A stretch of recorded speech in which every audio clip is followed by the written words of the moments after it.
Shalom. Selamat pagi Bapak-bapak, Ibu-ibu dan saudara-saudara sekalian di dalam kasih Tuhan Yesus Kristus. Mari kita saudara, pagi hari ini kita akan mulai ibadah kita. Saya undang saudara untuk bangkit berdiri.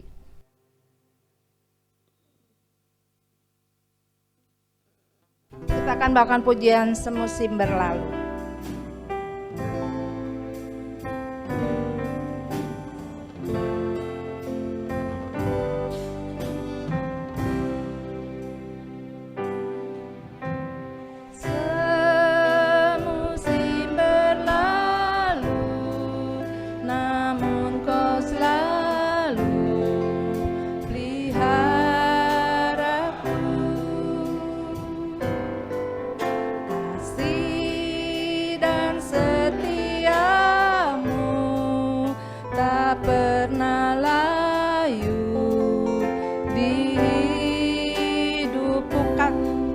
Semusim berlalu. Semusim berlalu, namun kau selalu pelihara aku. Kasih dan setiamu tak pernah layu di hidupku. Lebih luas, lebih luas dari samudra. Kebaikanmu Bapa tak habis di hidupku. Lebih tinggi dari cakrawala, tak terbatas kasih-Mu.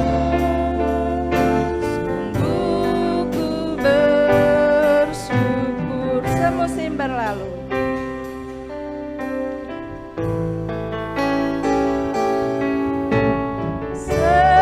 Semusim berlalu, namun kau selalu peliharaku. Kasih dan setiamu tak pernah layu di hidupku. Lebih luas, lebih luas dari samudra. Kebaikanmu Bapa takkan habis di hidupku. Lebih tinggi dari cakrawala, tak terbatas kasih-Mu. Bersyukur. Lebih luas, lebih luas dari samudra. Kebaikanmu Bapa takkan habis di hidupku. Lebih tinggi dari cakrawala, tak terbatas kasih-Mu. Sungguh ku bersyukur, tak terbatas kasih-Mu, terbatas kasih-Mu. Sungguh ku bersyukur. Haleluya Tuhan, kami bersyukur Tuhan padamu Tuhan pada pagi hari ini atas kasih-Mu Tuhan yang begitu besar atas kami, yang tidak pernah terbatas Tuhan kasih-Mu itu Tuhan. Biarlah pada pagi hari ini kami boleh menikmati hadirat-Mu, kuasa-Mu Tuhan, kemurahan-Mu Bapa. Tuhan, biarlah pada pagi hari ini jemaat-Mu Tuhan datang ke tempat ini untuk beribadah, untuk memuliakan kebesaran akan Engkau Bapa. Urapi kami dari ujung rambut sampai telapak kaki kami. Kau layakan kami untuk menerima kuasa kasih dan anugerah-Mu Tuhan. Terima kasih Yesus, kami serahkan ibadah kami dari awal pertengahan sampai akhirnya hanya ke dalam nama-Mu saja. Haleluya, amin. Saudara akan sambung dengan pujian Roh Kudus tercurah di tempat ini.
Saudara, kita sambung lagi dengan pujian Roh-Mu yang hidup. Kita bawa hati kita ke hadirat Tuhan. Roh-Mu yang hidup penuhiku, mengalir dalamku.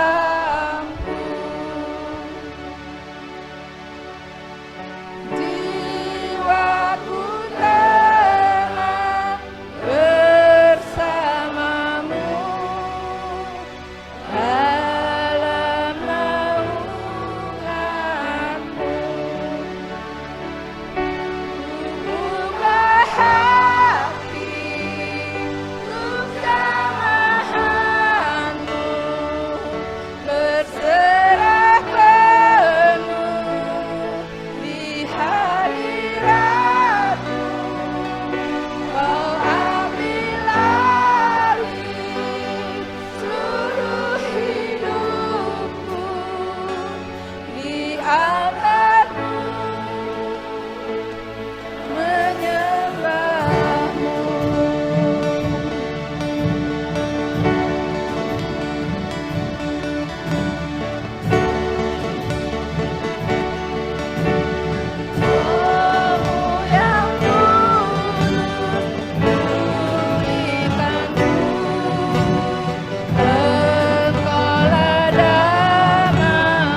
biasa Tuhan, Allah yang hidup Tuhan, Allah yang sungguh baik Tuhan, Allah yang sungguh Tuhan mengasihi kami semua di tempat ini Bapa. Tuhan, sungguh Kau jamah setiap hati umat-Mu yang hadir Tuhan pada pagi hari ini Bapa. Biarlah kami boleh menikmati anugerah-Mu setiap hari, menerima kemurahan-Mu setiap hari Bapa. Terima kasih Yesus, terima kasih Tuhan. Kau berikan Tuhan kepuasan atas hati kami. Kalau sebentar kami akan mendengarkan firman-Mu, biarlah firman-Mu hidup di dalam hati kami Bapa. Tuhan, Kau berkati hamba-Nya akan menyampaikan firman-Mu. Biarlah Kau berkata-kata melalui mulut, lidah, hati, dan pikirannya. Biarlah semuanya ada dari urapan-Mu Tuhan. Terima kasih Yesus, terima kasih. Kami serahkan Tuhan ke dalam tangan Engkau. Haleluya, amin.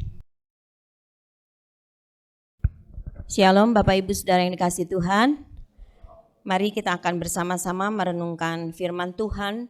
Tema perenungan kita hari ini adalah mencari yang terhilang. Nanti kita akan melihat perumpamaan yang sering kali kita dengar.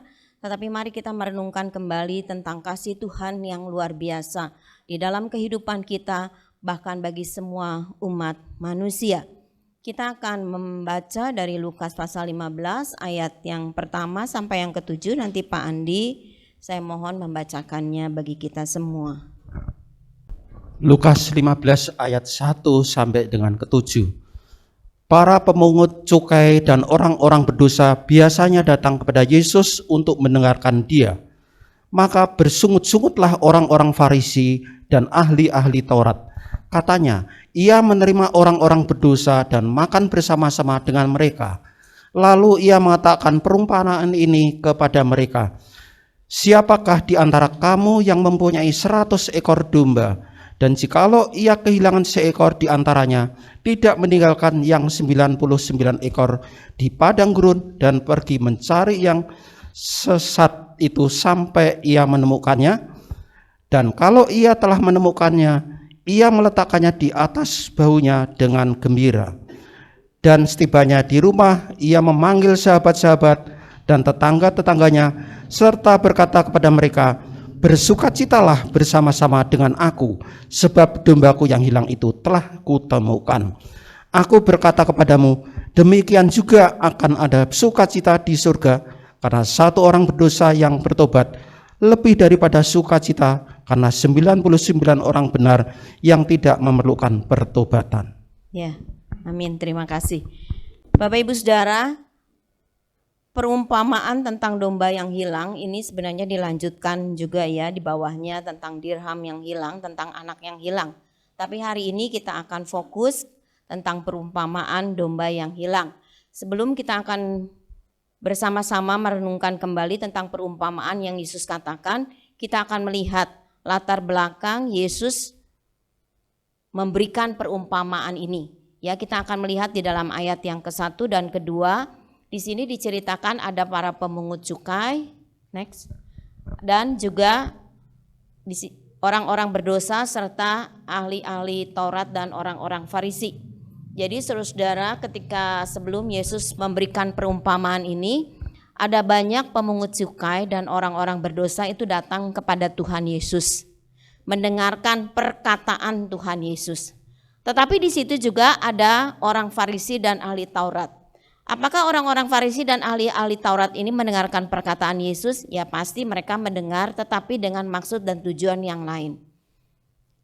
Kalau kita melihat latar belakang dari perumpamaan ini, kita melihat juga keadaan masyarakat pada waktu itu, pada zaman Tuhan Yesus itu ya, dari orang-orang Yahudi itu.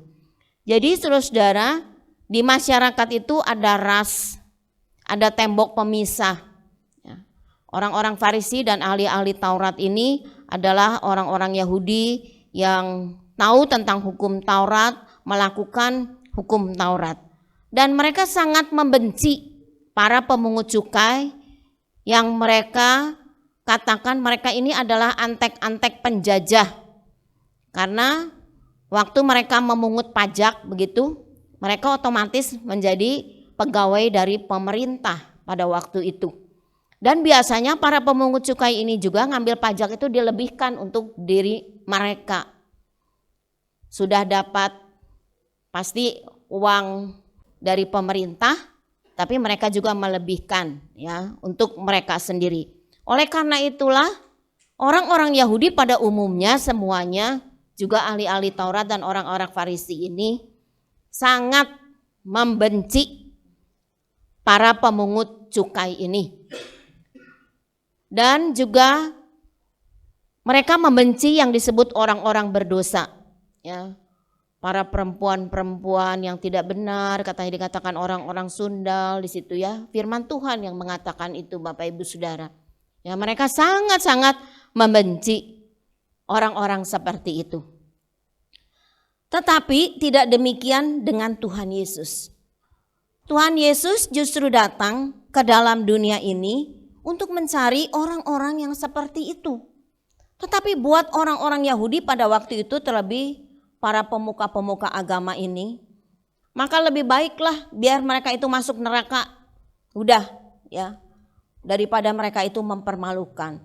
Dan kalau ada orang-orang Yahudi yang berhubungan, bergaul dengan mereka, maka itu turun derajatnya di dalam masyarakat. Jadi saudara-saudara, itulah keadaan masyarakat pada waktu itu, pada waktu zaman Tuhan Yesus ada. Tetapi sungguh-sungguh para pemungut cukai dan orang-orang berdosa ini menyambut Tuhan Yesus dan suka mendengarkan ajaran Tuhan Yesus. Saudara pernah mengingat bagaimana Lewi, yang Matius itu ya, yang menulis kitab Matius itu namanya kan Lewi ya, saudara, dia adalah pemungut cukai. Tapi Tuhan Yesus memanggil, bahkan Tuhan Yesus makan bersama-sama dengan Lewi dan para pemungut cukai teman-temannya bersama-sama pada waktu itu. Dan orang-orang yang melihat akan hal itu mengatakan kepada Tuhan Yesus dan murid-muridnya, coba lihat tuh guru kamu makan bersama-sama dengan orang berdosa, dengan para pemungut cukai. Ya karena pandangan mereka itu seperti itu kepada orang-orang berdosa yang mereka sebut orang-orang berdosa dan para pemungut cukai itu. Tetapi sungguh kita melihat bagaimana Yesus juga mengasihi. Yesus menyadari bahwa dia datang ke dalam dunia ini untuk atau kepada domba-domba pilihan Allah, kepada umat Yahudi. Tetapi juga dia tidak membiarkan domba-domba yang lain, orang-orang yang lain juga. Dia mengasihi orang-orang yang mempercayai dia, ya, yang datang kepada dia. Termasuk di sini dikatakan bagaimana orang-orang berdosa dan para pemungut cukai itu datang mendengarkan Tuhan Yesus. Di sana dalam ayat 2 dikatakan bersungut-sungutlah orang-orang Farisi dan ahli-ahli Taurat ini. Mereka mengatakan ia menerima orang-orang berdosa dan makan bersama-sama dengan mereka. Sekali lagi dikatakan di sini juga, mereka menerima, makan bersama. Bagi Tuhan Yesus, orang-orang seperti ini juga memerlukan pengampunan. Sama seperti orang-orang Yahudi yang disebut umat Allah. Mereka merasa umat Allah, umat kepunyaan Allah. Dan orang lain yang pada waktu itu di luar mereka adalah orang kafir. Dan mereka, bagian mereka adalah masuk di dalam neraka. Itulah yang ada di dalam pikiran orang-orang Yahudi pada waktu itu. Tetapi sungguh kasih Allah itu adalah kasih yang luar biasa. Nanti kita akan melihat. Setelah dalam keadaan seperti itu dan Yesus memang mengetahui bahwa orang Farisi dan ahli-ahli Taurat ini datang ya kepada Yesus itu mengamat-ngamati supaya didapati kesalahan. Ya, firman Tuhan ada yang mengatakan seperti itu. Supaya didapatinya kesalahan daripada Tuhan Yesus. Itu tujuan mereka. Mereka tidak percaya kepada Tuhan Yesus. Dianggapnya kalau Yesus mengatakan aku dan Bapa adalah satu, maka mereka berpikir Yesus ini menghujat Allah. Nah, kita melihat, setelah melihat keadaan seperti itu, Yesus kemudian memberikan perumpamaan. Tadi saya katakan di awal, Yesus memberikan 3 perumpamaan. Kita melihat fokus kita hari ini perumpamaan tentang domba yang hilang. Ya, dikatakan katanya ada orang yang mempunyai 100 ekor domba. Kemudian yang satu ini terhilang, tersesat, keluar dari kawanan domba-domba yang lain. Seekor domba ketika dia tersesat, dia mungkin mengembik, tetapi dia tidak tahu jalan pulangnya. Dia tidak mengerti kemana harus jalan pulangnya. Dan itu sangat berbahaya bagi domba. Karena domba itu adalah kawanan yang lemah, binatang yang lemah. Yang akan sulit untuk bertahan hidup sendiri. Dan maka mereka itu akan dimakan oleh binatang buas. Nah, ketika orang yang mempunyai 100 ekor domba ini tahu bahwa satu hilang, maka dia yang mempunyai domba ini, katakanlah yang punya domba ini adalah seorang gembala yang mengembalakan dombanya. Ingat bagaimana Daud juga, dia adalah seorang gembala domba. Meskipun tidak banyak dikatakan oleh firman Tuhan, tapi dia setia mengembalakan dombanya. Nah, pada waktu itulah gembala kemudian pergi mencari domba yang tersesat ini, yang terhilang ini. Di mana gerangan domba ini? Kalau kita memikirkan barangkali zaman sekarang, kalau kita misalnya punya ternak atau punya barang begitu ya, ada 100, satu hilang, ya udahlah biarinlah satu hilang. Kan masih ada 99, ada yang lebih banyak dibanding yang satu. Tapi tidak demikian dengan gembala di dalam perumpamaan ini. Yang punya domba itu sang gembala itu. Dia pergi, dia mencari yang sesat dan terhilang. Apakah yang 99 itu adalah domba-domba yang dia acuhkan begitu? Tidak, dia mengasihi itu juga. Tetapi dia mengasihi, lebih mengasihi juga yang sesat. Karena dia tahu kesudahan daripada domba yang tersesat. Yang terhilang itu adalah kematian. Dan kemudian dia pergi. Dia mencari di mana domba yang satu itu, yang hilang itu. Itu aja dalam ayat yang ketiga dan keempat dikatakan. Ya, dia pergi mencari yang sesat. Dan dia bukan pergi begitu saja, tetapi dikatakan di dalam ayat yang keempat ini sampai ia menemukan. Jadi kalau dia pergi mungkin ke tempat sebelah kanan dia tidak ada, dia akan pergi ke sebelah kiri atau lurus dimanapun. Di padang itu atau di mana di tempat, di padang gurun itu, dia akan mencari domba itu. Ya. Dan apa yang terjadi? Di dalam ayat yang kelima dan keenam dikatakan, akhirnya gembala domba itu menemukan yang satu itu. Ketika dia sudah menemukan, apa yang dilakukan? Di sini dikatakan, kalau ia telah menemukannya, ia meletakkan di atas bahunya dengan gembira domba yang terhilang tersebut. Dan bukan itu saja, dia bawa kembali kepada kawanan domba yang lain. Dan kemudian tidak cukup, di dalam ayat yang ke-6 dikatakan, setibanya di rumah, ia memanggil sahabat-sahabat, tetangga-tetangganya dan berkata, bersukacitalah bersama-sama dengan aku, sebab dombaku yang hilang telah kutemukan. Ada satu sukacita yang luar biasa. Saudara, kalau kita memikirkan akan hal ini, luar biasa ya gembala ini. 99 ekor masih ada di dalam kawanan itu. Cuma satu yang tersesat, yang terhilang. Tapi berusaha terus ditemukan. Sampai yang terhilang, yang tersesat itu ditemukan. Dan dikatakan ditaruhnya di atas bahunya. Dan bersukacita, bergembira. Bukan saja dirinya yang bergembira. Dia ingin menularkan kegembiraannya kepada sahabatnya, kepada tetangganya dengan mengatakan, mari kita bersukacita, katanya, dengan aku. Sebab ada satu dombaku yang hilang, yang tersesat. Tetapi sekarang sudah kutemukan.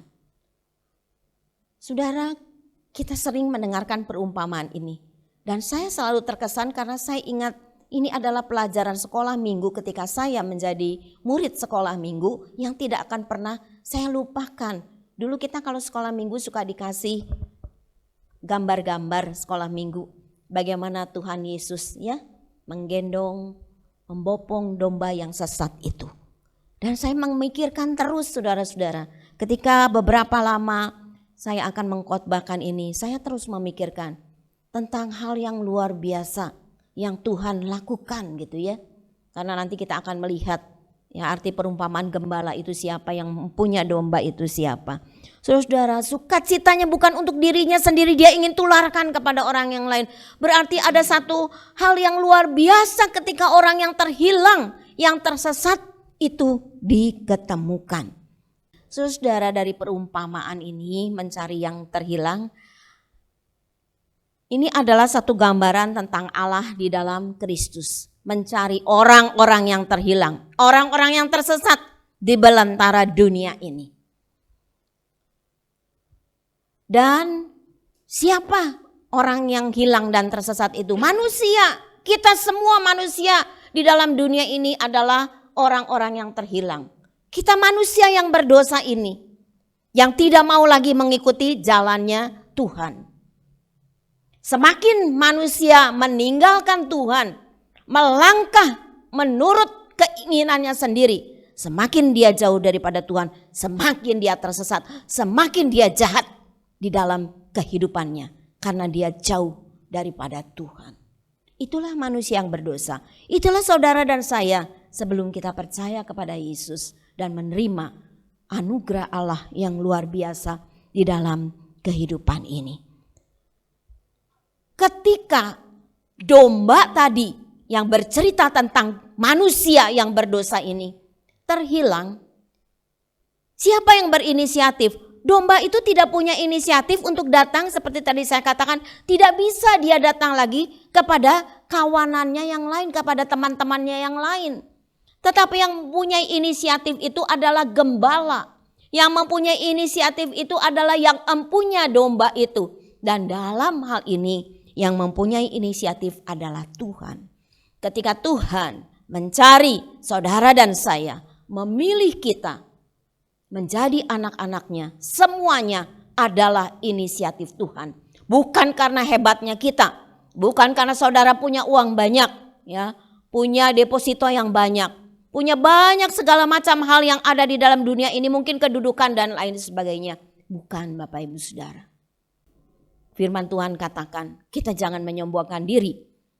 Tetapi semuanya adalah karena anugerah, karena kasih karunia Tuhan. Dan memang dasarnya yang ketiga adalah kasih Allah kepada manusia. Kasih Allah kepada kita semua umat manusia di dalam dunia ini. Di dalam perjanjian lama, gembala yang mengembalakan dombanya itu berbicara mengenai Allah.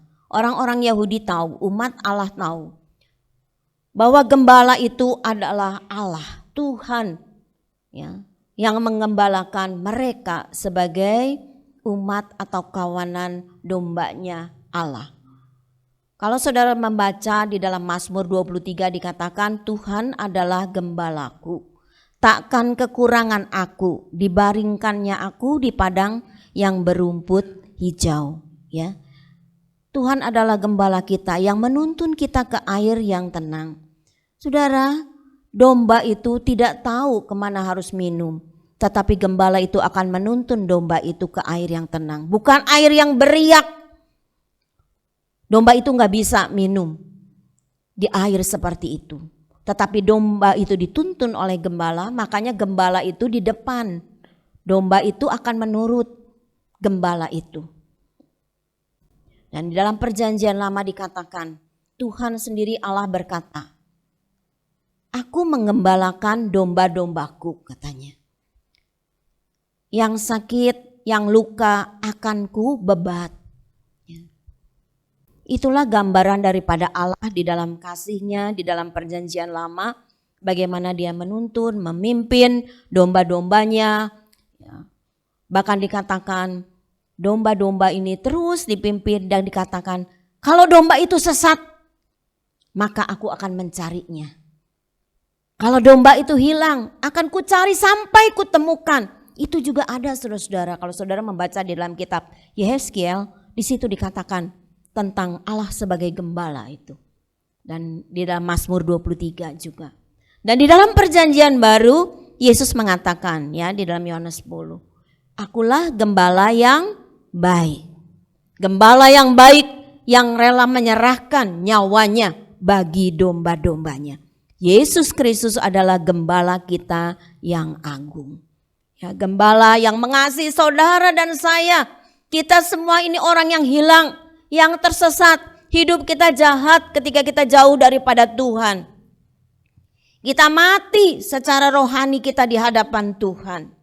Semakin kita menjauhi Tuhan, semakin hidup kita jahat, semakin kita tidak bisa lagi kembali kepada Tuhan. Tetapi Tuhan dengan inisiatifnya dia mencari manusia yang berdosa, orang-orang yang terhilang. Dan memang dasar daripada semuanya adalah karena kasih Allah kepada manusia. Ya, dikatakan Allah begitu mengasihi kita manusia sehingga dia rela menyerahkan anaknya yang tunggal, ya, Yesus Kristus untuk datang ke dalam dunia ini. Di dalam Lukas 19 ayat 10 dikatakan, ini Yesus mengatakan kepada orang-orang pada waktu itu, sebab anak manusia datang untuk mencari dan menyelamatkan yang hilang, ya. Saudara-saudara, ini adalah peristiwa ketika Sakeus diperintahkan oleh Tuhan ketika orang-orang berbondong melihat Tuhan Yesus. Sakeus naik ke pohon, kemudian dikatakan, turun Sakeus. Tuhan tahu ada Sakeus yang ingin melihat Tuhan Yesus. Dan kemudian, aku akan menumpang di rumahmu. Yesus kemudian ada bersama-sama dengan Sakeus, ya. Saudara, ketika orang-orang menggerutu seperti yang tadi kita baca di dalam ayat yang ke-1, yang kedua itu, Tuhan Yesus mengatakan ayat ini. Pandi bisa minta tolong sekali lagi dibacakan Lukas 19 ayat yang ke-10.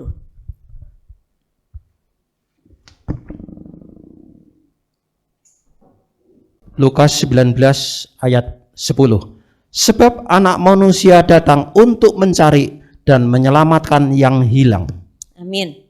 Inilah yang dikatakan oleh Yesus. Ketika pada satu kali juga orang-orang menggerutu, Tuhan Yesus mengatakan apa? Orang yang sehat itu tidak perlu dokter. Tapi orang yang sakitlah yang perlu dokter. Saudara dan saya kalau sehat, nggak usah, ngapain ke dokter. Tetapi ketika kita sakit, maka kita memerlukan dokter dan kita datang ke dokter. Nah, itu adalah satu gambaran yang Yesus ingin katakan kepada orang-orang pada waktu itu. Dia datang karena memang manusia sedang sakit rohaninya. Manusia berdosa. Dan hubungannya terputus dengan Allah. Dan itulah sebabnya dia katakan anak manusia yaitu Tuhan Yesus datang untuk mencari. Untuk menyelamatkan kita yang terhilang, yang tersesat di belantara dunia ini. Yesus datang berkorban supaya manusia mendapatkan keselamatan. Saudara, caranya seperti apa? Supaya kita mendapatkan keselamatan. Saudara dan saya, kita perlu beriman, percaya kepada Yesus, menerima Dia sebagai Tuhan dan Juru Selamat hidup kita, bertobat dari kehidupan kita yang lama dan kita kembali kepada Tuhan di dalam kehidupan yang baru. Mari kita akan melihat tentang perumpamaan domba yang hilang ini. Kita akan merenungkannya bersama-sama. Yang pertama, semuanya bisa terjadi karena kasih karunia Allah terhadap manusia. Semuanya bisa terjadi sekali lagi karena kasih karunia Allah terhadap manusia. Tuhan begitu mengasihi saudara dan saya. Anugerahnya yang luar biasa itu kepada kita manusia yang berdosa, yang digambarkan sebagai domba yang terhilang, domba yang tersesat, tetapi karena kasih karunia Allah terhadap kita semuanya, maka Yesus datang ke dalam dunia ini. Saudara, yang kedua dari perumpamaan ini kita bisa merenungkan. Kita adalah manusia yang berdosa, yang mengikuti jalan kita yang salah, dan kemudian kita tersesat di dalam dunia ini. Karena kita merasa apa yang kita lakukan itu benar. Tetapi di hadapan Tuhan tidak benar. Kita putus hubungan dengan Tuhan. Tetapi kasih karunia-Nya itu di dalam yang pertama itu terhadap kita manusia yang berdosa, yang mengikuti jalan yang salah, berinisiatif. Sehingga di dalam kasih-Nya yang ketiga, Kristus datang mencari kita, menyelamatkan kita yang terhilang. Yesus mencari semua manusia di dalam dunia ini. Tetapi ketika kita mendengarkan, itu responnya tergantung kepada kita. Mari kita lihat respon bagaimana yang seharusnya kita lakukan. Respon hidup kita. Yang pertama yang harus kita lakukan adalah percaya kepada Kristus sebagai Tuhan dan Juru Selamat hidup kita.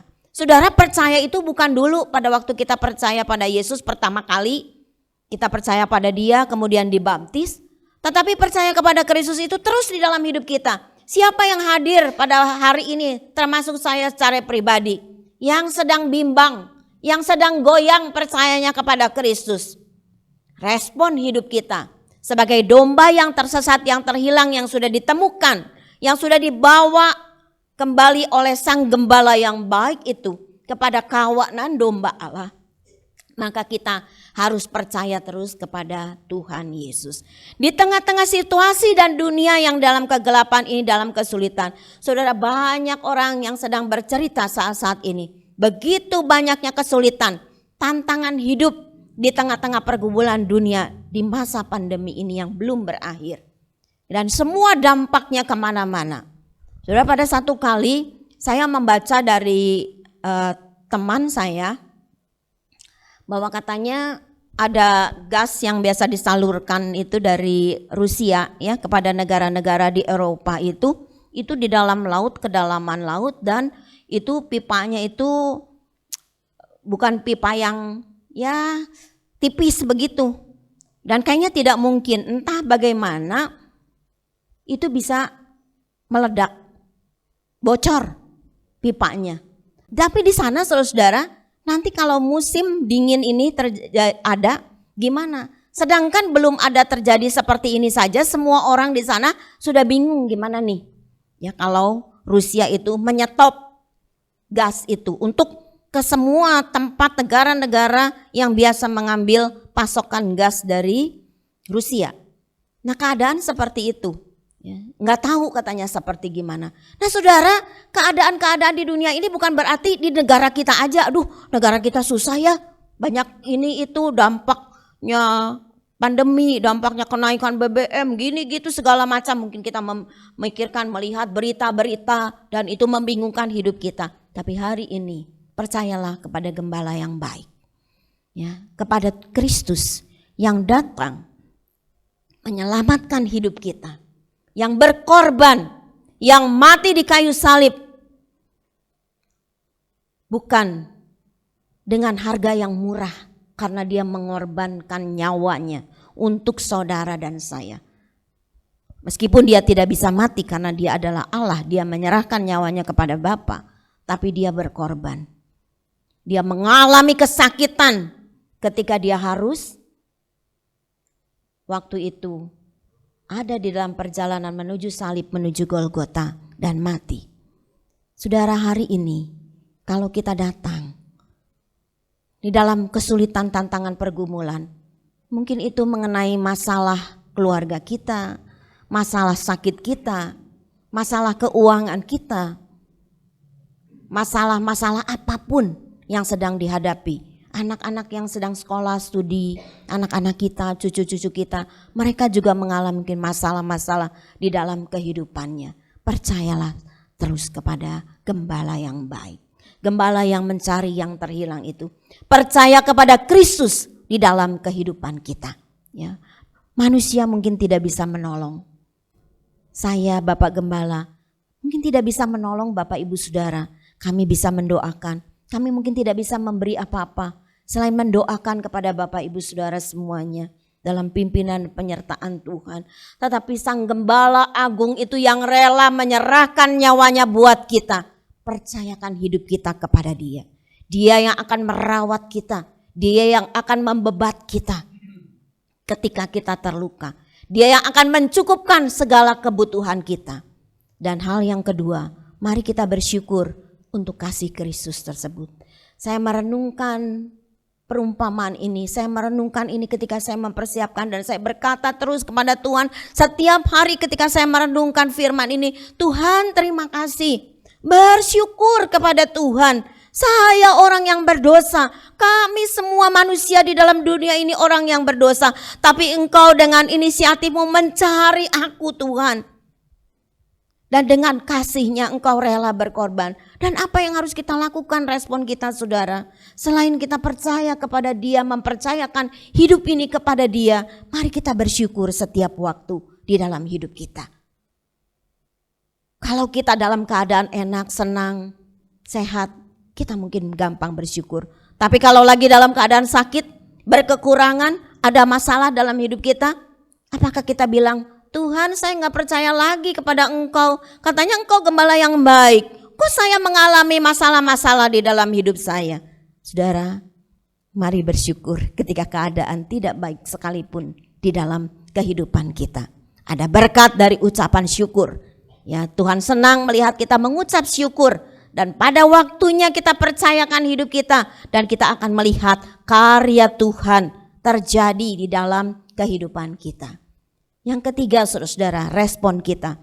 Selain kita percaya secara pribadi kepada Dia, menerima Dia sebagai Tuhan dan Juru Selamat hidup kita, dan kita bersyukur dalam hidup kita setiap waktu, ada tanggung jawab kita. Mari kita mencari orang-orang yang terhilang untuk dibawa kembali kepada Kristus. Kalau ada keluarga kita, ada saudara-saudara kita yang sedang terhilang, maka saudara dan saya bertanggung jawab untuk saudara-saudara dan keluarga kita yang terhilang.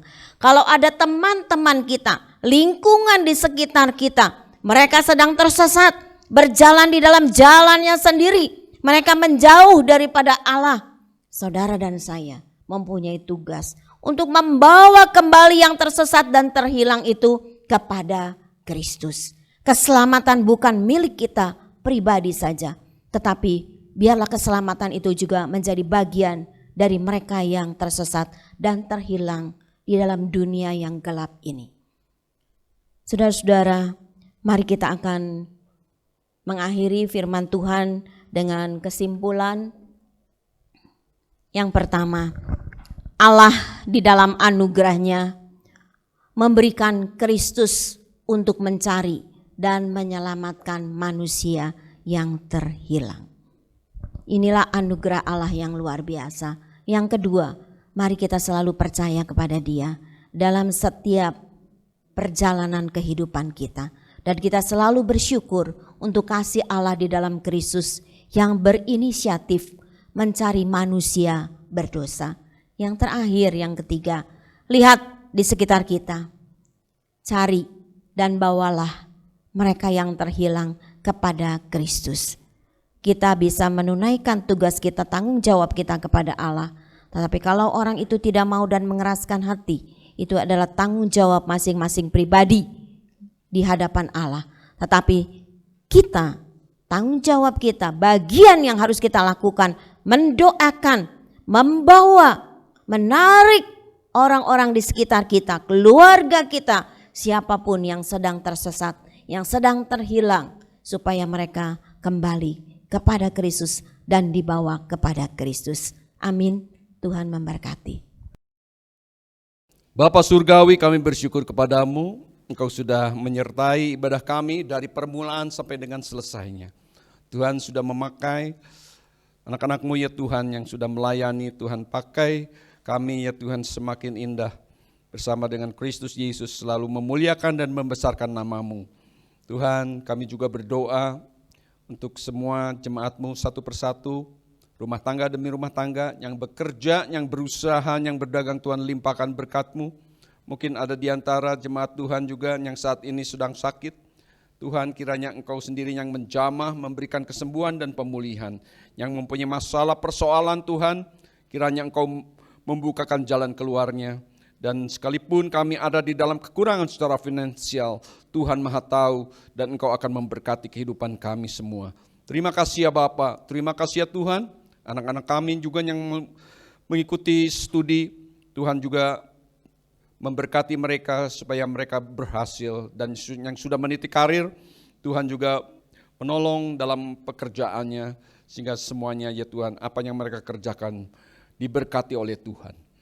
Kami berdoa untuk keamanan dan kesejahteraan kota di mana kami tinggal. Tuhan tolong pemerintah baik di pusat maupun di daerah.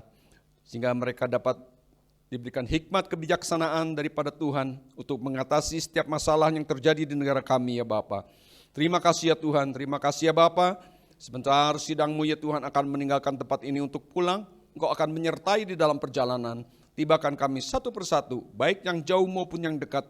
sehingga boleh tiba dengan selamat, dengan tidak kurang suatu apapun. Tuhan memberkati engkau dan melindungi engkau.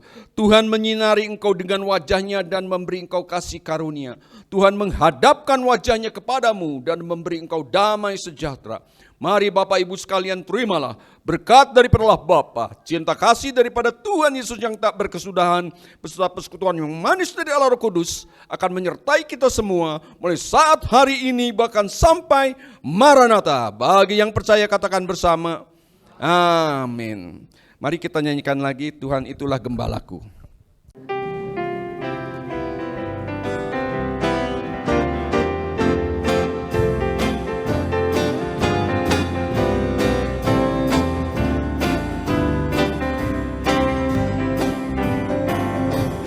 Tuhan